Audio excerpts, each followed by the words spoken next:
Top quality और consistent performance के लिए सिर्फ सिल्वर पंप्स एंड मोटर्स, नाम याद रखना। કે કેન્દ્રીય કેબિનેટ બેઠકમાં ચંદ્રયાન 4 ને મંજૂરી અપાઈ છે। અવકાશ ક્ષેત્રે ભારત વધુ આત્મનિર્ભર બનશે। ચંદ્રયાન 4 નું આ મિશન ભારતના ચંદ્ર પર ઉતરાણ માટે પાયાની ટેકનોલોજીની ક્ષમતાઓ પ્રાપ્ત કરશે અને સુરક્ષિત રીતે ચંદ્ર પર પરત ફરશે।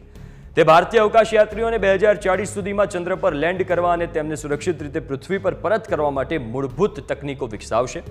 ચંદ્રયાન 4 માં ડોકિંગ, અનકોડિંગ, લેન્ડિંગ, સલામત પૃથ્વી પર પરત ફરવા અને ચંદ્રના નમૂનાના સંગ્રહ અને વિશ્લેષણને પરિપૂર્ણ કરવા માટે જરૂરી મુખ્ય ટેકનિક્સ હશે। સરકારે અમૃતકાળ દરમિયાન ભારતીય અવકાશ કાર્યક્રમ માટે વિસ્તૃત વિઝનની રૂપરેખા આપી છે, જેમાં વર્ષ 2035 સુધીમાં ભારતીય અંતરિક્ષ સ્ટેશન અને વર્ષ 2040 સુધીમાં ચંદ્ર પર ભારતીય ઉતરાણની કલ્પના કરવામાં આવી છે। આ વિઝનને સાકાર કરવા ગગનયાન અને ચંદ્રયાન ફોલો ઓન મિશનની એક શ્રેણીની કલ્પના કરવામાં આવી છે, જેમાં સંલગ્ન અવકાશ પરિવહન અને માળખાગત ક્ષમતાઓનો વિકાસ શામેલ છે।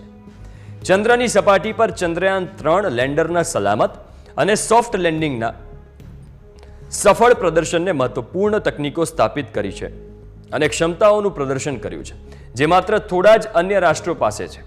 ઇસરોમાં પ્રવર્તમાન સ્થાપિત પદ્ધતિઓ મારફતે પ્રોજેક્ટનું અસરકારક રીતે વ્યવસ્થાપન અને નિરીક્ષણ કરવામાં આવશે। ઉદ્યોગ અને શૈક્ષણિક સંસ્થાઓની ભાગીદારીથી મંજૂરીના 36 મહિનાની અંદર આ મિશન પૂર્ણ થવાની સંભાવના છે। મિશન ચંદ્રયાન 4 માટે કુલ રૂપિયા 2104.06 કરોડના ભંડોળ આપવામાં આવશે। આ ખર્ચમાં અવકાશયાનનો વિકાસ અને સાક્ષાત્કાર, LVM-3 ના 2 પ્રક્ષેપણ યાન મિશન, બાહ્ય ડીપ સ્પેસ નેટવર્ક સપોર્ટ અને ડિઝાઇન માન્યતા માટે ખાસ પરીક્ષણો હાથ ધરવાનો સમાવેશ થાય છે। આ મિશન ભારતને માનવ સહિત મિશન ચંદ્રના નમૂના પરત અને ચંદ્રના નમૂનાઓના વૈજ્ઞાનિક વિશ્લેષણ માટે મહત્વપૂર્ણ પાયાની ટેકનોલોજીમાં આત્મનિર્ભર બનવા માટે સક્ષમ બનાવશે। ચંદ્રયાન 4 સાયન્સ મીટ વર્કશોપના માધ્યમથી ભારતીય શિક્ષણ જગતને જોડવાની યોજના તૈયાર થઈ ચૂકી છે।